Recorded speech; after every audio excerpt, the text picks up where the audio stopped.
Hello, dear friends. This is Phone Support Channel.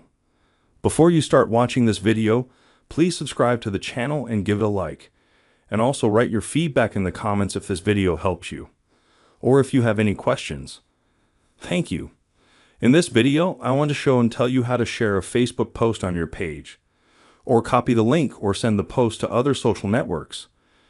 To do this, you go into the app and find the post you want to share.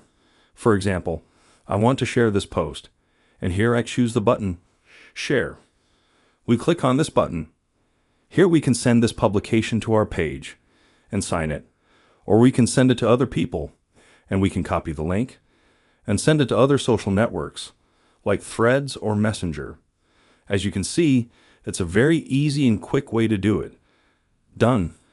There's nothing complicated about it. If you like this video, put likes and subscribe to the channel, and also watch other useful videos on the channel. That was Phone Support. Bye. See you later.